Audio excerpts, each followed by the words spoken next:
कुछ ही लोगों का उद्धार किया प्रत्यक्ष लीला में जब थे, लेकिन भगवान के नाम ने तो असंख्यों का कल्याण कर दिया। तो भगवान का नाम और भगवान एक से है। तो जैसे भगवान का नाम और भगवान एक से है, वैसे ही भगवान का धाम भगवान से अभिन्न है। तो जैसे हम भगवान के प्रति भगवान का विग्रह, जिस विग्रह को हम दर्शन करते हैं, वो विग्रह क्या है? भगवान से अभिन्न है। तो ऐसे ही हम विग्रह के प्रति कोई अपराध करेंगे, अगर आपको मौका नहीं दिया जाता गर्भगृह में घुसने का, लेकिन अगर मान लो आपको गर्भगृह में जाने दिया जाए तो आप बहुत सावधान होकर जाएंगे कि नहीं जाएंगे? या कैसे भी तंबाकू खाकर, गुटखा खाकर या चाय पीकर या ऐसे जाएंगे? कोई नहीं जाएगा। तो ऐसे ही भगवान के धाम में हमें जाना है तो कैसे जाना है? बहुत ही अनुशासित होके। हम लोग कोई पिकनिक मनाने नहीं जा रहे हैं। हालांकि बहुत सारे लोग जो भक्ति के सत्संग को या भक्ति के जो साधना है उसको गंभीरता से नहीं करते हैं, लेकिन उनको लगता है कि चलो एक टूर जा रहा है तो सबके साथ बोले बहुत अच्छा होता है। कई बार ऐसा भावना लोगों का होता है, वो सत्संग में नहीं आएंगे, लेकिन उन्होंने कहा चलो यात्रा है तो चलो हो लेते हैं। तो अच्छा है, कैसे भी सही भक्तों का संग मिले, भगवान का धाम मिले, हम कैसे भी भगवान के सानिध्य में पहुंचेंगे, बहुत अच्छा है। लेकिन जब हम रेगुलर सत्संग में रहते हैं तो हम अनुशासित हो जाते हैं, हम व्यवस्थित हो जाते हैं। और आप देखेंगे भी वहां जाकर के जो लोग रेगुलर सत्संग में आ रहे हैं, उनका भावना, उनकी मानसिकता, उनकी सोच, उनका त्याग, उनका समर्पण, और जो लोग रेगुलर नहीं जा रहे हैं उनका, दोनों में आप अंतर वहां जाकर के यात्रा में 7 दिन साथ रहेंगे, आप लोग एक दूसरे को ऑब्जर्व कर सकते हैं। और दूसरा भेद रहता है कि हालांकि अपवाद स्वरूप तो सब में हो सकते हैं। हो सकता है कि कोई व्यक्ति नया जा रहा हो और वो भगवान के प्रति, वैष्णवों के प्रति हृदय में बड़ा सम्मान और बड़ा आदर का भाव रखता हो, तो उसका आचरण हो सकता है कि जो लोग रेगुलर आ रहे हैं उनसे भी अच्छा व्यवहार हो सकता है। और हो सकता है कोई व्यक्ति रेगुलर सत्संग में आ रहा हो और वो व्यक्ति का आचरण व्यवहार उतना अच्छा न हो, तो ये व्यक्तिगत है। तो हम सब लोगों को धाम में जाकर के ये समझना है कि धाम जा क्यों रहे। तो मैं पूछना चाहूंगा आप लोगों से, आप लोगों ने इस यात्रा में क्यों एनरोल किया? कोई बताना चाहेगा?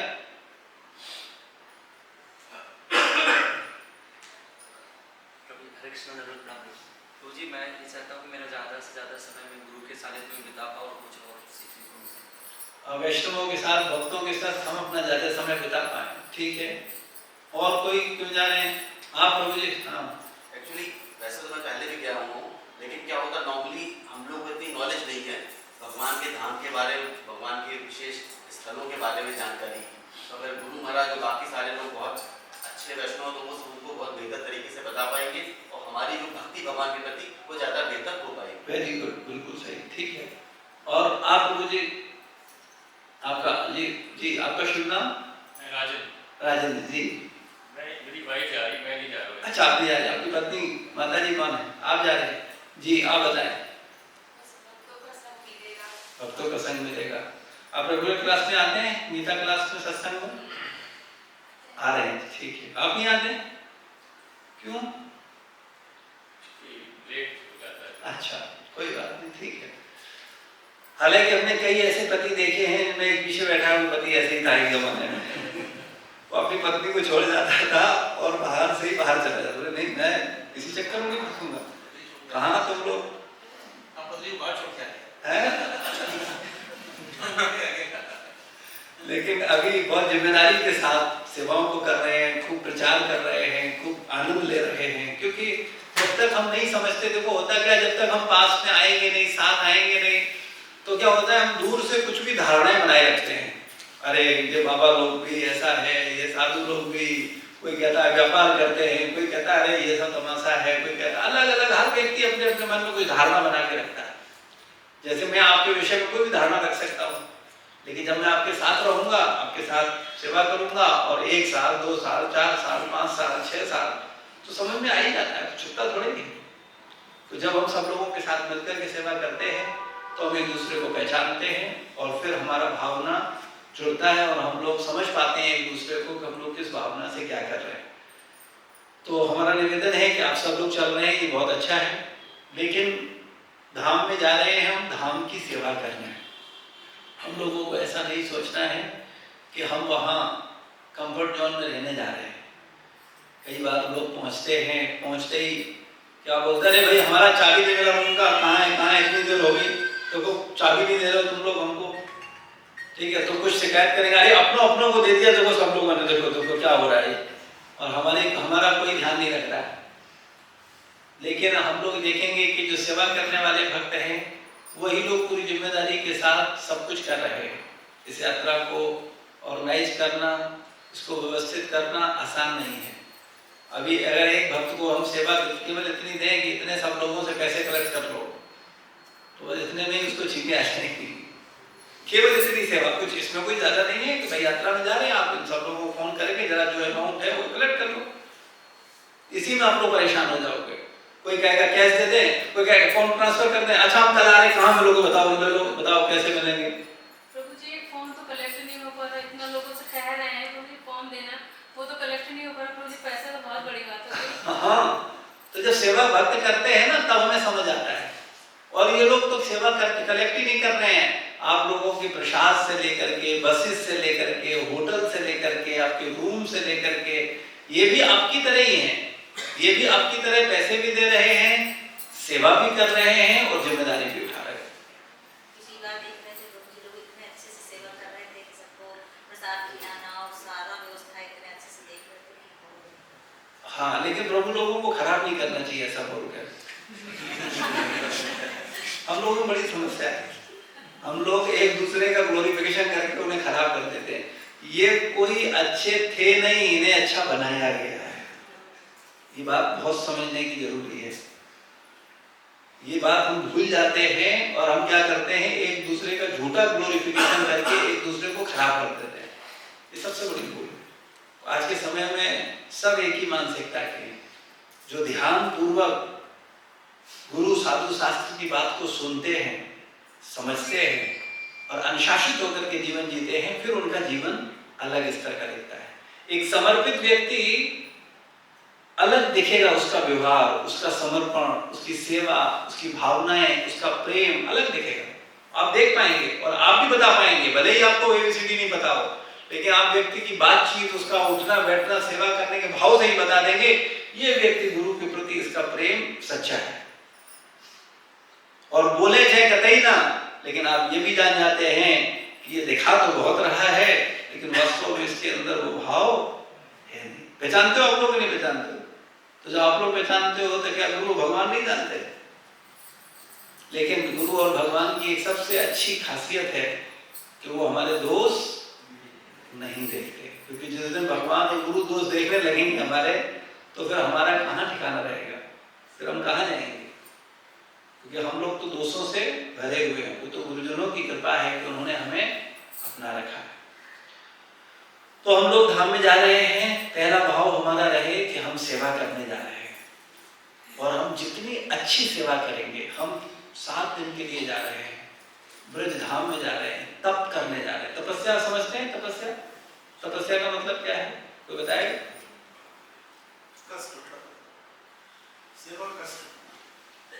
और पूरा क्लियर नहीं हो रहा, तपस्या का मतलब जो स्वयं गुरु की प्रसन्नता के लिए कष्ट है।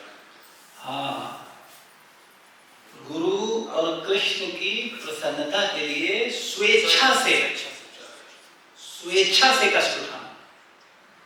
और कष्ट उठाने के पीछे उद्देश्य क्या है? गुरु और कृष्ण की प्रसन्नता। इसका उल्टा उदाहरण ले लो, आपको बड़ी आसानी समझ में आ जाएगा। रोज आप कष्ट उठाते हो पत्नी और बच्चों की प्रसन्नता के लिए, रोज कष्ट उठाते हो नहीं उठाते? डेली उठाते हो, डेली तपस्या करते हो, लेकिन उद्देश्य क्या है? स्वयं का स्वास्थ्य। स्वयं का स्वयं की संतुष्टि, इंद्रिय तृप्ति। और इसके विपरीत जब हम गुरु और कृष्ण के लिए, उनकी प्रसन्नता के लिए स्वेच्छा से तप करते हैं, नहीं सर्व हम करेंगे, नहीं प्रभु आप कब से कर रहे हो, मुझे दो, मैं सबको सर्व करूंगा, अच्छा आप बैठिए, नहीं आप अपना, आप, जब हम एक दूसरे को सर्व करेंगे, एक दूसरे की सेवा करेंगे, तो हमारा भाव अलग होना चाहिए, उससे यात्रा का आनंद आता है। और उसमें भी जो वरिष्ठ हैं उनको हमें पहले आदर सम्मान सेवा उनको पहले रखना चाहिए, और हम लोगों को आगे कोशिश करना चाहिए कि हम कैसे अधिक सेवा कर सकें। कई बार लोग पहली बार जा रहे हैं, तो पहली बार जो जाते हैं उनकी अपेक्षा दो हो सकती है। एक तो जो भक्ति भावना के होंगे उनका भाव होगा कैसे हम पहली बार जा रहे हैं, मुझे ज्यादा सेवा मिलनी चाहिए, मैं ज्यादा सेवा करूं, ये लोग तो हर साल आकर के सेवा करते हैं, मुझे पहली बार मौका मिला है, मैं अधिक से अधिक सेवा करूंगा और अधिक से अधिक कृष्ण का कृपा पात्र बनूंगा सेवा करके। तो वो लोग क्या करते हैं, वो आगे से आगे सेवा करते हैं। और दूसरी मानसिकता ये है कि भाई हम तो पहली बार आए, इस बार तो हम देखेंगे आराम से क्या होता है कैसे होता है, अभी हम कुछ नहीं करेंगे, हमको टाइम से नाश्ता चाहिए, टाइम से ब्रेकफास्ट चाहिए, और टाइम से हम कोई लाइन में नहीं लगेंगे, हमको थोड़ा सा हमें व्यवस्था देखनी है। और अगर इस बार हम कंफर्ट जोन में नहीं रहे तो अगली बार हम गलती से भी तुम लोगों के चक्कर में नहीं फंसेंगे, क्योंकि हम जो अपेक्षा करके गए थे वो तो हमें मिला ही नहीं। तो अगर इस भावना के साथ हम जाएंगे तो फिर हमें, अच्छा कुछ लोगों का भाव क्या होता है, वो कभी किसी के नहीं हुए, अच्छा वो चूंकि पैदा ही ऐसे हुए हैं, वो किसी के हुए ही नहीं, वो अपने मन के हैं, उनका मन घूम गया चलते चलते, बोले बांके बिहारी दर्शन करने हैं, अब शेड्यूल है कहीं और चलने का, और प्रभु गायब हो गए, अब सब परेशान है, वो भक्त कहाँ गया, सब काउंटिंग हो रही है कि भाई सारे लोग हैं कि नहीं है, वो मनमौजी भक्त गायब हो गया, वो चला गया अपनी धुन में। तो ऐसे लोग पूरी यात्रा का मिजाज खराब कर देते हैं। तो हम लोगों को बहुत अनुशासित होकर के जाना है। आप अगर वृंदावन धाम या कोई भी धाम जाना चाहते हैं धाम के मूड में, भक्तों के साथ में, तो जब हम भक्तों, गुरु और वैष्णवों के साथ जाते हैं तो हम अनुशासित होकर के ही जाते हैं। अदरवाइज फिर आपकी गाड़ी, आपका परिवार और आपका वृंदावन, आप मालिक को आप जाइए, जो मर्जी ऐसा करिए, किसने मना किया है। लेकिन अगर आप कहते हैं कि नहीं आनंद तो भक्तों के साथ में आता है, बोले लेकिन जब उन्हें सबको हरा लें तब ज्यादा अच्छा लगता है, तो ये बहुत अच्छा भाव नहीं है। हमें कोशिश करनी चाहिए कि नहीं, हम सबको कैसे सर्व करें। और ऐसा भी नहीं होना चाहिए फिर कई बार सेवा के मूड में इतने आ जाते हैं कि कोई सेवा लेने कोई तैयार नहीं होता, सब कर रहे हो, नहीं प्रभु आप बैठे हो, नहीं प्रभु आप बैठ जाओ, वहां झगड़ा ही नहीं चल रहा है कि आप बैठे। तो हम लोगों को और विनम्रता पूर्वक अपने हेल्दी वातावरण को रखते हुए मिल करके सेवाएं करनी है। और हाँ, हमें लोगों की वरिष्ठता का, उनके सीनियर सिटीजन का, उनके स्वास्थ्य का विशेष ध्यान रखना चाहिए। हमारे साथ अगर कुछ एजेड लोग जा रहे हैं, कुछ बुजुर्ग हैं जो शारीरिक स्वस्थ नहीं है, तो हमें उन लोगों को थोड़ा पहली प्रायोरिटी पर उन लोगों को ध्यान रखना चाहिए। पहले तो ज्यादा अगर किसी का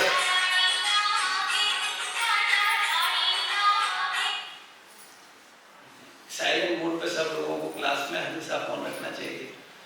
जिनका नहीं हो वो कर ले, नहीं तो फिर पता चले अभी राधा रानी आई थी कि कृष्ण आ जाए।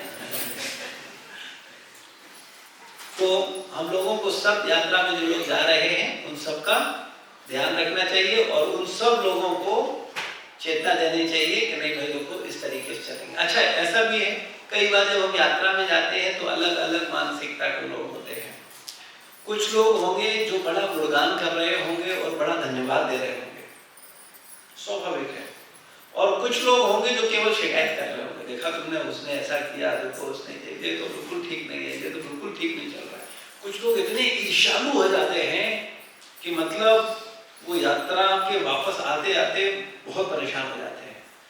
तो हमें ऐसी ईर्ष्या भावना में नहीं जाना है बिल्कुल भी, क्योंकि धाम में हमारे द्वारा कोई अपराध नहीं होने चाहिए। ईर्ष्या का मतलब समझते हैं, ईर्ष्या समझते हैं ना आप लोग? ईर्ष्या किससे होती है?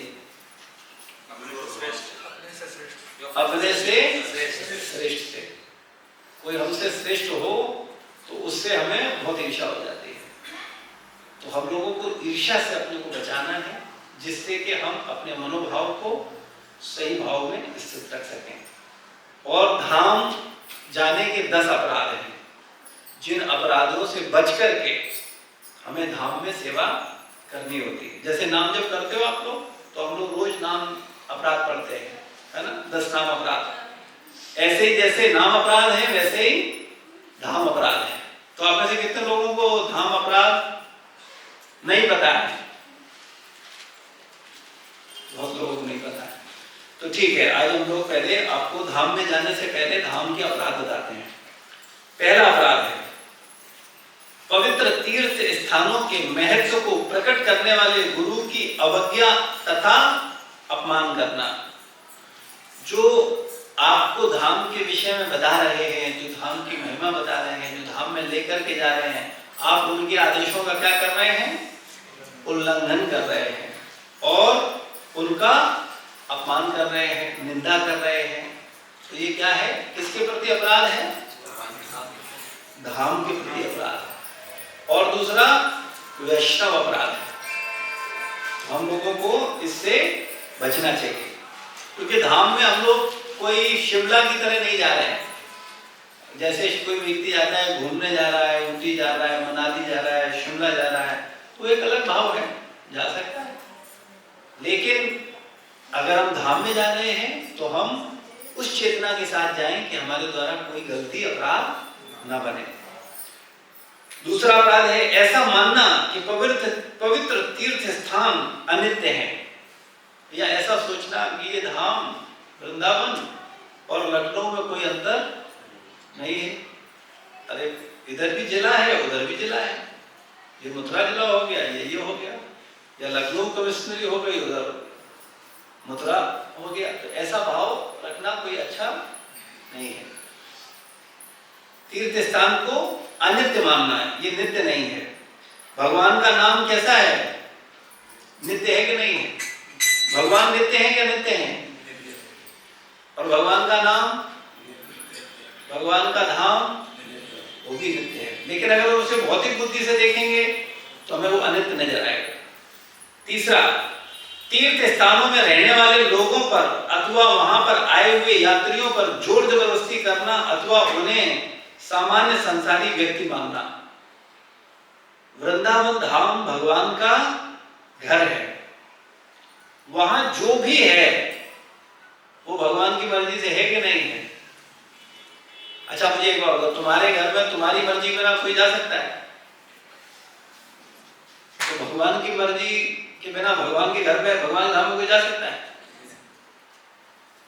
तो भगवान के धाम में जब कोई भगवान की मर्जी के बिना नहीं जा सकता, तो जो व्यक्ति भगवान के धाम में है उसे भगवान की परमिशन से है कि नहीं है? हो सकता है वो हमारी नजर से सही आदमी नहीं हो, या हो सकता है हमारी दृष्टि से उसका आचरण अच्छा नहीं हो, लेकिन भगवान की दृष्टि से ठीक है। तो जब भगवान को प्रॉब्लम नहीं है तो हमको क्या प्रॉब्लम? लेकिन हमारे अंदर इतना पेशेंस नहीं होता है। हम कई बार बोलते हैं, अरे ये धामवासी कैसे हैं, देखो ये गलत कर रहे हैं, ये ठग रहे हैं, ये कर रहे हैं। तो हमको किसी भी व्यक्ति को कुछ बोलने का राइट नहीं है। इसका दूसरा उदाहरण, जैसे तुम्हारे घर में तुम्हारा सर्वेंट है और तुम्हारे सर्वेंट को तुम्हारा मित्र आता है और डांट करके चला जाता है। जब कोई रिश्तेदार आते हैं वो डांट के चले जाते हैं, तुमको अच्छा लगेगा? तुम्हारा सर्वेंट है तो उसे कौन डांटेगा? आप डांटोगे। किसी दूसरे को अधिकार नहीं वो डांट के चला जाए। ऐसे ही भगवान के जो सेवक हैं, भगवान के धाम में हैं, वो भगवान की मर्जी से हैं, वो भगवान के घर के हैं। वो गलती कर रहे हैं तो उनको डांटने का अधिकार भगवान को है या उनके गुरुजनों को है। हमें क्या अधिकार है? हम पूरे जग सुधारक हैं क्या कि हर किसी के विषय में कुछ भी कहें? हमें क्या करना है? हम 7 दिन के लिए अपना भजन करने गए हैं या दूसरों की निंदा करने गए हैं? हम धाम में क्यों जा रहे हैं? हमारा पर्पज क्या है? तो हम लोगों को प्रयास करना है धाम में रह करके अधिक से अधिक नाम जप करना, तीर्थ स्थलों का दर्शन करना और अधिक से अधिक धाम की सेवा करना। कभी हम जाते हैं किसी मंदिर में पहुंचते हैं और अगर हमारे पास 5-10 मिनट का समय है, क्योंकि बहुत भागम भाग रहेगा, 7 दिन में हम लोग 84 कोस के सब तीर्थों को कवर करेंगे, तो लेकिन अगर कहीं ऐसा मौका मिलता है कि हमें मौका मिल रहा है तो हम जहाँ बैठें जहाँ जाएं वहाँ स्वच्छ करें। हम यमुना के घाट पे जाएं तो हम सब अगर पता चले 100-150 लोग मिल करके वहाँ का कूड़ा बीनेंगे तो कम से कम एक पार्ट ले लिया तो अच्छा स्वच्छ कर देंगे, तो ये धाम की सेवा हो जाएगी। ये नहीं कि हम लोग गए और आराम से हमने नाश्ता किया और किसी ने दोना यहाँ फेंका, किसी ने वहाँ फेंका और बोले चलो आज क्या आनंद की जय। इस तरीके का अपराध नहीं करना है। हम लोगों को स्वच्छता का विशेष ध्यान देना है और हमारा हो सके तो हम उस स्थान पर जो भगवान का धाम है वहां अगर हमें हमारी सेवा की आवश्यकता है तो हम वहां सेवा दें। किसी मंदिर में जा रहे हैं, हमको लग रहा है कि अभी तो हम लोग उस भावना के लोग नहीं हैं, लेकिन जब हम उस भावना के लोग अगर बना पाए तो हम लोग फिर धाम में जाया करेंगे धाम की सेवा करने। अभी तो हम लोग जाते हैं धाम का दर्शन करने। एक होता है दर्शन करना और एक होता है सेवा करना।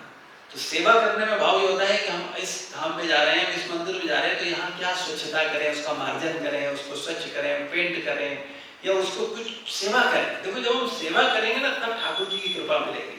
तुम्हारे घर में कोई व्यक्ति आए और आए तुम्हारा दर्शन करके चला जाए तो आपको कैसा लगेगा? अच्छा लगेगा कि कम से कम आपसे मिलने तो आया। तो जो दर्शन ही करने नहीं आ रहा है उससे वो व्यक्ति अच्छा लगेगा जो कम से कम आपसे मिलने आया या दर्शन करने आया। और उसकी अपेक्षा कोई व्यक्ति आए और आपके घर को साफ करने लगे और आकर के वहां साफ सफाई करे तो उससे आपके प्रति आपका भाव, आपका कृपा पहले दर्शन वाले से ज्यादा होगा ना उस पर। लेकिन ये भावना कौन रखेगा? जिसे ठाकुर की कृपा चाहिए। अच्छा, बहुत से मूर्खों की नजर में तो भगवान है ही नहीं, वो भगवान भगवान बोलते हैं लेकिन खुद ही भगवान बने रहते हैं, उनमें कोई आस्था नहीं है, वो जानते ही नहीं है भगवान क्या है, वो कहाँ है, कैसा है, उनको कोई ज्ञान नहीं है। तो तीर्थ स्थान में रहने वाले जो लोग हैं या वहां पर जो यात्री हैं, जो लोग आए हैं, उनमें हमें किसी के प्रति अपराध नहीं करना, हमें किसी से बहस नहीं करनी है। हो सकता है कि कोई गलत रेट ले रहा हो सकता है कि कोई ठगने का प्रयास कर रहा हो, तो मैं ये नहीं बोल रहा हूं कि आप ठग जाइए। आप बुद्धिमत्ता के साथ चलिए, आपको उचित लगता है आप उतना दाम दीजिए, नहीं उचित लगता है आप हाथ जोड़ लीजिए। आपको ये बोलने का आवश्यकता है धाम में भी चोरपंथी मचा रखी है, क्या तुम लोग यहाँ आकर के क्या कर रहे हो? हम लोग ओवर स्मार्ट बन जाते हैं, अपने को बहुत श्रेष्ठ मानते हैं और सब लोगों को बहुत पतित मानते हैं। तो ऐसा भाव हम लोगों को रख करके वहां कोई ऐसा अपराध नहीं करना है। चौथा है पवित्र तीर्थ स्थान में रहते समय सांसारिक कार्य करना। चले तो गए यहाँ से, अब फोन लगा हुआ, देखो ये वाला माल उधर भेज देना और ये कपड़ा इधर भेज देना, वो दवाई का डब्बा उधर दे देना, बोले देखो वहां सफाई नहीं हुई है और फोन पे लगे पड़े हैं। तो बिटिया, हाँ बेटा क्या कर रहे हो, बहुत दिन हो गए, तुम ठीक है सब? तो बिटिया का हालचाल, कभी बेटा का हालचाल, कभी घर का हालचाल। अरे जब यही करना तो चुपचाप रहते ना घर में, काहे के लिए जा रहे हो? अगर जा रहे हो तो संसार की चेतना से, परिवार की चेतना से उठ जाओ। इसका सबसे सरल तरीका, सबसे अच्छा भाव कि तुम 7 दिन के लिए मर गए हो। कितने दिन के लिए? 7 दिन के लिए। मान लो तुम चले गए संसार से, अब पूरी मौज में रहो ठाकुर जी की सेवा में, कोई मतलब नहीं, बोले जो होगा तो देखा जाएगा। जो व्यवस्थाएं हैं अभी से सेट कर लो, सब जिम्मेदारियों को बांट दो, देखो तुमको ये करना है, तुमको ये करना है, इससे संबंधित कोई बात है इससे बात कर लो। बहुत ही कोई इमरजेंसी हो तो मैं ये नहीं कह रहा कि नहीं आप अटेंड ना करो, लेकिन प्रयास करो कि सांसारिक वार्तालाप से जितना बच सको उतना बचो। 5वां, मूर्ति पूजा अथवा पवित्र नाम जप का व्यापार करना अथवा उसके माध्यम से धन कमाना। तो कई बार लोग ये व्यापार बना लेते हैं, धाम में गए, बोले अच्छा यहाँ ये का धंधा अच्छा चलेगा, बोले ये चीज तो कुछ लोगों का दिमाग ऐसे चलता है, वो हर जगह बिजनेस ढूंढते रहते हैं। वो वृंदावन धाम में गए, देखो इधर अपने लखनऊ में ये चीज बड़ी सस्ती है और यहाँ बड़ी महंगी है, अगर वहां से हम इधर ले आए तो ये तो बहुत बढ़िया, और यहाँ से अगर वहां ले जाए तो ये बढ़िया हो जाएगा। तो इस तरीके का धाम के अंदर धन अर्जन करने का भाव रखना ये अपराध है। पवित्र तीर्थ स्थान किसी भौतिक राज्य अथवा प्रदेश का हिस्सा है ऐसा विचार करना, या भगवान के धाम को अन्य देवताओं से संबंधित तीर्थ स्थानों के समान समझना, या पवित्र तीर्थ स्थान के क्षेत्र को मापने का प्रयास करना, ये भी क्या है? अपराध है। ऐसा मत सोचो कि भाई देखो ये जो वृंदावन धाम है या मथुरा धाम है ये उत्तर प्रदेश का एक जिला है और इसके जिलाधिकारी डीएम है ना, और बोले इसके मुख्यमंत्री बोले ये है। वो मथुरा वृंदावन के एक ही मालिक हैं, ठाकुर जी और राधा रानी, वही मालिक हैं, वही मालकिन है, बगैर सब सेवक हैं। लेकिन जब तुम भौतिक चेतना रखते हो तो भगवान तो गायब हो जाते हैं और तुम्हारे दिमाग में वो प्रशासनिक और सारी जो स्थानीय व्यवस्था है वो आपके दिमाग में घूमती है। तो वो एक प्योर स्पिरिचुअल वर्ड है, उसको उस भावना से देखोगे तब आप उसका लाभ ले पाओगे। सातवां, तीर्थ क्षेत्र में निवास करते समय पाप कृत्य करना, ये सबसे खतरनाक अपराध है। हम लोग तीर्थों में जाते हैं अपने पापों से, गलतियों से, अपराधों से मुक्त होने के लिए, कि हमसे जाने अनजाने में जो गलतियां बन गई हैं, हम धाम की सेवा करेंगे, धाम में तपस्या करेंगे, जिससे हमारे पाप या हमारी गलतियां नष्ट हो जाए। और कुछ लोग क्या करते हैं, धाम में जाकर के ही पाप करते हैं। कई बार लोग अनैतिक कार्य करते हैं, कई बार लोग अवैध संबंध बनाते हैं, कई बार लोग धाम में अगर पति पत्नी भी जाएं तब भी ब्रह्मचर्य का पालन करते हुए धाम में निवास करना चाहिए। धाम विषय भोग के लिए नहीं है, वो पिकनिक पार्टी के लिए नहीं है। धाम का उद्देश्य है हम सब आए हैं अपने चित्त को शुद्ध करके भगवान के प्रेम को प्राप्त करने, धाम की, वैष्णवों की, गुरुजनों की सेवा करने। तो इस भावना के साथ हमें धाम में रहना चाहिए। वृंदावन तथा नवदीप भिन्न है, यह मानना कि वृंदावन धाम और नवदीप धाम में भेद है, वो अलग है, ये अलग है। मायापुर धाम, नवदीप धाम या वृंदावन धाम, इनमें कोई भेद नहीं है। नौवां है, तीर्थ स्थलों के महत्व बताने वाले शास्त्रों की निंदा करना। जिन शास्त्रों में महिमा बताई गई है कि धाम में ऐसा करने से ये फल प्राप्त हो जाता है, कोई व्यक्ति अगर वृंदावन धाम को प्रणाम करता है तो उसके इतने पाप मुक्त हो जाते हैं, या कोई धाम में पहुंच जाता है तो उसके पापों से मुक्ति हो जाती है, तो लोग क्या कहेंगे, अरे हाँ फालतू की बात है, कुछ बढ़ चढ़ के नहीं बोल दिया गया। ऐसा कैसे हो जाएगा? पूरे जीवन पाप किया और वृंदावन धाम में आ गया और पाप से मुक्त हो गए। कई बार हम लोग ये बातें करते हैं, नहीं करते?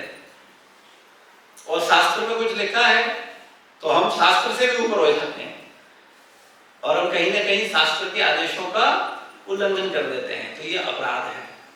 अगर शास्त्र में कुछ लिखा है, अगर आपके पद्म पुराण में कुछ लिखा है, स्कंद पुराण में लिखा है, ब्रह्मवैवर्त पुराण में कुछ लिखा है, हमारी गीता भागवत कुछ बोल रही है, तो इसका मतलब है उसका महत्व है। हमें ऐसे नहीं सोचना कि बहुत ज्यादा कुछ बोल दिया गया, ऐसा नहीं है। तो तीर्थ स्थलों के महत्व बताने वाले शास्त्रों की निंदा करना ये धाम के प्रति अपराध है। 10वां, अश्रद्धा से तीर्थ स्थान के महत्व को काल्पनिक समझना, और अश्रद्धा के कारण जो धाम है, भगवान का तीर्थ स्थान है, उसका जो महत्व है उसको क्या सोचना, काल्पनिक। अरे कुछ भी बहुत बड़ा चला के बोल रहे हैं ये लोग, वैष्णव लोग भी ना, ये भगवान के भक्त हैं, तो अब ये गुणगान नहीं करेंगे तो कौन करेगा? तो ऐसा भाव रख करके ये सोचना कि नहीं, ये जो धाम है वो क्या है, काल्पनिक है। दूसरा, हमेशा प्रयास करना चाहिए जब भी हम धाम में जाते हैं तो कैसे हम भगवान की, देवालय की, गुरुजनों की और वैष्णवों की सेवा कर सके। अगर हम धाम में गए हैं तो हमारा ये प्रयास होना चाहिए कि हर मंदिर में अगर हम दर्शन करने जा रहे हैं तो हम कुछ न कुछ वहां दान अवश्य करें। भले ही ये जरूरी नहीं है कि आप बहुत मोटा ही दान करें, लेकिन हमारा एक नियम जो होना चाहिए कि भले ही हमारे पास खुले 10 रुपए, 20 रुपए, हमारे पास रहने चाहिए, जिससे कि कम से कम अगर भगवान ने आपको ज्यादा दिया है तो दान करिए। धन की 3 ही गति हैं, पहला दान, दूसरा भोग, तीसरा नाश। जो भी धन है या तो उसको दान करो, तो उससे क्या होगा, इस जीवन में भी आपका धन बढ़ेगा और अगले जीवन में भी आपको धनवान कुल में जन्म मिलेगा। और अगर धन का दान नहीं कर पा रहे तो भोग ही कर लो, बढ़िया थाट बाट से रहो, सूट बूट पहनो, अच्छे से खाओ, बढ़िया मौज करो, बढ़िया BMW में चलो। और न तुमने दान किया न तुमने भोग किया, कि वो जोड़ते रहे, प्रॉपर्टी बनाते रहे, बोले अब ये घर हो गया, हमने एक घर और ले लिया है, अब हमारा ये हो गया, और बीच में तुम्हारा ही बोल हो गया, तो मकान तो उधर ही पड़ा रहा, पैसे उधर ही पड़ गए। तो ना उनका भोग हो पाया और ना दान हो पाया, और तुम मर गए। और मरने के बाद में न तुमने दान किया था ना भोगा, भोगते तो कम से कम इस जीवन में तो मजा ले लेते, तो इस जीवन में मजा नहीं किया, और दान भी नहीं किया कि तुम्हें अगले जन्म कोई अच्छे परिवार में जन्म मिल जाए। भाई आपने देखा है कि नहीं देखा, कुछ लोग धनवानों क्या पैदा होते हैं, कुछ भिखारी क्या पैदा होते हैं, होता है कि नहीं होता। कुछ लोग ऐसे घरों में पैदा होते हैं जिनके पास हजारों बीघे जमीन होती है, और कुछ लोग ऐसे घर में पैदा होते हैं जिनके पास 2 बीघे भी नहीं होती। कुछ लोग ऐसे घर में पैदा होते हैं जिनके पास बड़ी बड़ी फैक्ट्रियां होती हैं, और कुछ लोग ऐसे घर में पैदा होते हैं 2 वक्त का भोजन नहीं होता। कारण क्या है, इसके पीछे कोई साइंस है कि नहीं है? ऐसा थोड़ी है कि किसी के साथ कुछ भी हो गया, ये सब मैनेजमेंट है प्रॉपर, और उसका शास्त्रों में पूरा वर्णन है, लेकिन वो समझते नहीं। तो हम लोगों को दान पर ध्यान देना चाहिए कि हम मंदिर में जाएं तो हम हर मंदिर में कुछ ना कुछ जो तुम्हारी श्रद्धा हो वो दान करें। हालांकि एक सिद्धांत है, वैसे तो भगवान में कोई भेद नहीं है, ये राधा रमण बिहारी हैं या राधा श्याम सुंदर हैं या और हैं, उनमें कोई भेद नहीं है। तो हम लोगों का ये प्रयास होना चाहिए कि हम जिस भी देवालय में जाएं वहां अपनी श्रद्धा समेत कुछ न कुछ सेवा जरूर करें।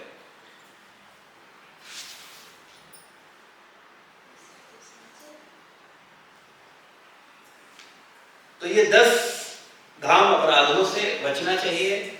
और वैष्णव अपराध, वैष्णव मतलब क्या है, कौन वैष्णव है, पता है आप लोगों को? नए लोग बताएंगे। वैष्णव सुना है, शब्द सुना है आपने? वैष्णव कौन वैष्णव है? किसे आप वैष्णव मानते हैं? अरे कुछ ना कुछ तो तुम्हारा होगा ना। जो स्क्रिप्चर्स में लिखी हुई बातों, सनातन धर्म की बातों को माने वो वैष्णव है, और जो ना माने वो वैष्णव नहीं है। आप कौन हैं? वैष्णव यही भूल है। जो गुरु द्वारा दीक्षित है, जो गुरु द्वारा दीक्षित है वो वैष्णव है, ठीक है। मुझे दीक्षित नहीं है वो वैष्णव नहीं है, ठीक है। और कोई विष्णु भगवान की पूजा करते हैं, जो विष्णु भगवान की पूजा करते हैं वो वैष्णव, और जो मतलब लहसुन प्याज वगैरह नहीं खाते वो वैष्णव, ठीक है। और कुछ चैतन्य महाप्रभु क्या बताए वो भूल गए, हमने कई बार बताया है आप लोगों को। सत्संग में आते नहीं हो तो काम में पता चलेगा। बताओ कौन बताएगा? चैतन्य महाप्रभु वैष्णव की क्या परिभाषा बताए? किसी और से याद है? हाँ बताओ। 4 नियम पालन करता है, भक्तों के साथ रहता है, भजन सुमरन करता है, और भगवान को सेवा। नहीं ये भी नहीं। वो अपने को छोड़ के बाकी सब वैष्णव। जो एक बार भी कृष्ण का नाम लेता है वो वैष्णव। हाँ कोई सही नहीं बता पा रहा, और बताओ। जैसे भगवान का एक भी बार जिसने एक नाम ले लिया है तो वो वैष्णव है। नहीं, बड़े ध्यान से समझो, हमारे साथ यही प्रॉब्लम है, क्योंकि हम लोग बात को सुनते नहीं है ध्यान से। जब सुनते नहीं है तो समझते नहीं है, समझते नहीं है तो फिर उस पर चलते नहीं है, ना उसको बोलते हैं। अपने लिए वैष्णव की परिभाषा अलग है और दूसरे के लिए वैष्णव की परिभाषा अलग है। अपने आप को कब वैष्णव मानो? जब एक क्षण के लिए भी भगवान का विस्मरण न हो, यानी निरंतर 24 घंटे हमेशा कृष्ण का स्मरण होता रहे, तब आप अपने को सर्टिफिकेट दो कि हाँ मैं वैष्णव हूं। लेकिन दूसरे को वैष्णव कब मानो? कोई कोई अगर एक नाम भी कृष्ण का लिया है उसने तो उसको वैष्णव मानो। हम लोग उल्टा सिद्धांत रखते हैं, अपने को तुरंत वैष्णव। देखो अभी प्रभु जी ने बोला मैं वैष्णव हूं, और दूसरा बोले कहां से वैष्णव है, आदमी ठीक नहीं, मंदिर में रहकर गड़बड़ करता है, ठीक थोड़ी, हम सब जानते हैं। बोले मैं वैष्णव हूं, अपने को महान मानना और दूसरों को, तो ये उल्टी सोच है। हमेशा दूसरों ने अगर थोड़ा सा भी कुछ किया है तो उनको बढ़ा चढ़ा के मानना, और हमने कुछ भी कर रखा है तब भी उस पर ज्यादा ध्यान नहीं देना, ये वैष्णव का भाव है। तो महाप्रभु बताए कि अपने को हमें वैष्णव कब मानना है, जब हम 24 घंटे भगवान का निरंतर नाम लेते रहें, और दूसरे को वैष्णव कब मानना है, एक बार भी वैष्णव नाम लिया हो। तो बताओ अगर इस कमरे में 100 लोग हैं तो कितने वैष्णव हैं? 99। वेरी गुड, ठीक है ना, हमको छोड़ के और सब। ऐसा मनोभाव होगा तब हम लोग प्रेम के साथ एक दूसरे का सम्मान कर पाएंगे। और जो श्लोक कृष्णदास कविराज बोले कि इसको गले में ताबीज बना करके बांध लो, तृणादपि सुनी चैन तरोरपि सहिष्णुना अमानिना मान देना कीर्तनीय सदा हरि, इस स्वाभाविक हो जाएगा। लेकिन हम लोग सुनते हैं, उस पर चलते नहीं हैं, इसीलिए हमें इसमें रस नहीं मिलता। अच्छा, कुछ लोग चलते हैं तो जो नहीं चलते हैं उन्हें घबराहट होने लगती है, ये चल रहा है, ये कहीं मुझसे आगे ना निकल जाए, तो धीरे से उसको आगे समझाएंगे, प्रभु इतना नहीं करते हैं, हमने बहुत किया है, हम सब समझते हैं, कुछ नहीं, तुम भी चक्करों में लगे हो। और ऐसे ज्ञान देने वाले मिलेंगे आपको, मैं पहले ही सचेत कर दे रहा हूँ। ये स्वाभाविक है, ये संसार ईर्ष्यालु लोगों से भरा पड़ा है। यहाँ कोई भी व्यक्ति किसी के उत्कर्ष को देख नहीं सकता है, बर्दाश्त नहीं कर सकता है। लेकिन आपको बुद्धिमान बनना है।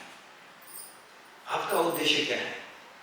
आप भगवान का सेवा करने आए, आप भगवान का भजन करने आए, आप भगवान के धाम में भगवान को प्रसन्न करने जा रहे हो, अपने मानव जीवन को सफल करने जा रहे हो। तो इसलिए तीर्थ यात्रा में पिकनिक का भाव नहीं रखना है, सेवा का भाव रखना है, दूसरों को सर्व करना है और स्वयं सेवा करने के लिए सदैव तैयार रहना है। ऐसी मनोदशा होने पर अपने को सम्मान नहीं करना और दूसरों को सम्मान करना, और अपने को वृक्ष से भी अधिक सहनशील और तिनके से ज्यादा विनम्र मानना, ऐसा करेंगे तो ये यात्रा अत्यंत सुखद होगी और अभी तक आपके द्वारा की गई समस्त यात्राओं में सबसे श्रेष्ठ यात्रा होगी। और इसका अनुभव आप करके आओगे, जब यात्रा करके हमारे साथ आओगे तब आप बताओगे सच में एक दिव्य अनुभूति थी। क्योंकि जब तक संसार में हम लोग अपनी मनमर्जी से चलते हैं तो हम भोग भावना में रहते हैं, स्वामित्व की भावना में रहते हैं। लेकिन जब हम भोग और स्वामित्व की भावना को छोड़ करके सेवा और सेवक की भूमिका में आते हैं, तब असली आनंद का रसास्वादन मिलता है। और यही मानव जीवन का मूल उद्देश्य है। जीवे स्वरूप है तेरे कृष्ण दास। तो हम सब लोगों को ये प्रयास करना है। तो आने वाली व्रत 84 कोष परिक्रमा आप सबकी सुखद हो, सफल हो, आनंददायक हो, सेवा भरी हो, तपस्या भरी हो।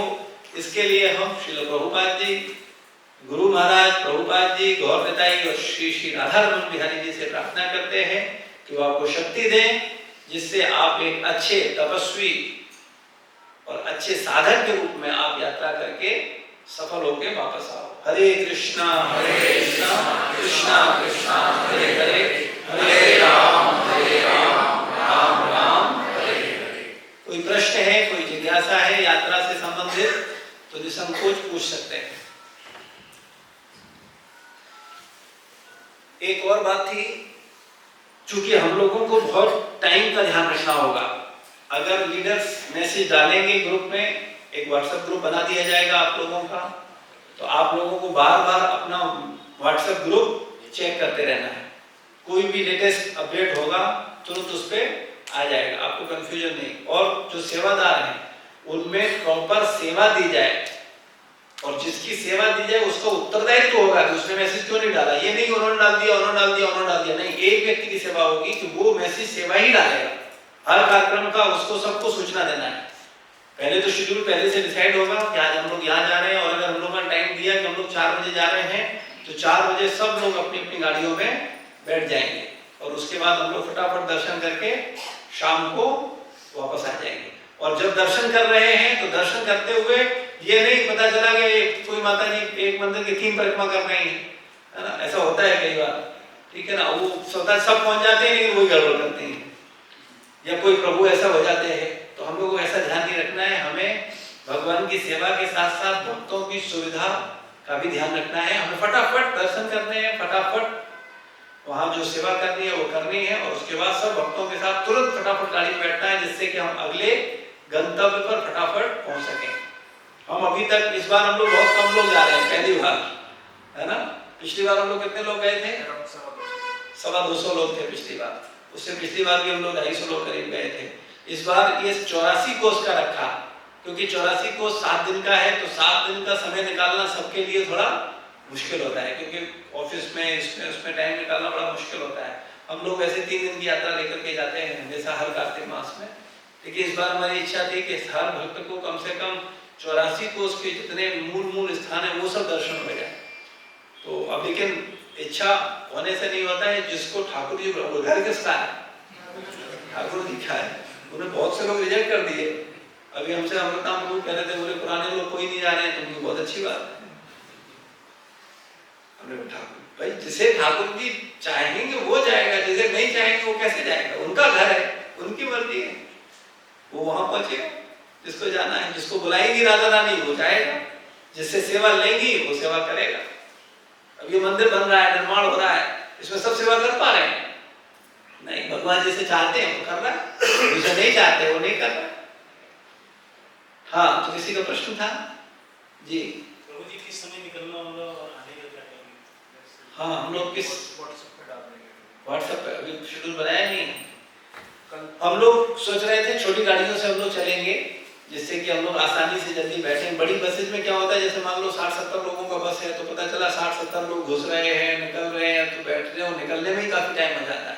तो हम लोग सोच रहे थे टेम्पो ट्रैवलर टाइप का, पहले तो छोटी गाड़ी सोची थी, जैसे इनोवा है या अपना ये एक्सल 6 वगैरह, कृष्ण, ये जो भी है, लेकिन उनमें दिक्कत ये आ रही है कि वो 6-7 लोग अगर उसमें बैठ जाएंगे तो उनके लगेज होंगे जो 6-7, वो उन गाड़ियों में रखने की जगह नहीं हो रही। तो इसलिए अभी हम लोग चर्चा, जो यात्रा कमेटी है वो चर्चा कर रही थी आपस में कि हम लोग उसकी जगह छोटी कारों की जगह टेम्पो ट्रैवलर कर लेते हैं, तो उसमें स्पेस रहेगा और 15-16 लोग आराम से बैठ जाएंगे और आराम से उतर जाएंगे। तो इस पर चर्चा चल रही है। तो हम लोग फटाफट जहाँ तक है हम लोग उस दिन सुबह निकलेंगे, तो आप सब लोग मंगला आरती में आ जाइए। जहाँ तक नहीं यही होगा, हर बार ऐसे ही होता है, क्योंकि वो दिन खराब नहीं करना है। तो आप सबसे निवेदन है कि सबसे अच्छा है आप लोग सब लोग सुबह मंदिर में राधा रमन बिहारी आ जाइए 4 बजे भगवान का, सॉरी 4:30 बजे, 4:30 बजे मंदिर के अंदर आ जाइए, और हम लोग 5 बजे यहाँ से निकल लें।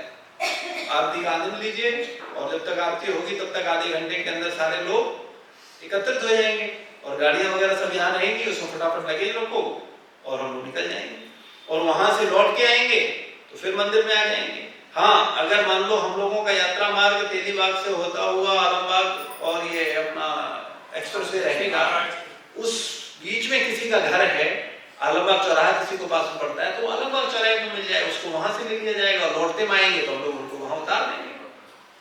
तो जैसी सुविधा हो आप लोग वैसा कर सकते हैं।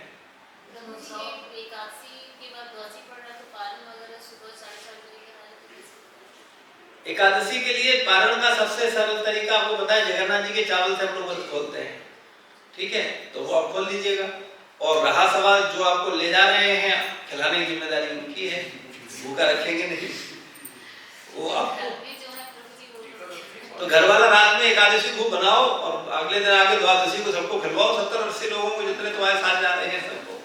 तो लो भाई, पहले आप सब लोग पारण करो तो हम करेंगे ठीक है।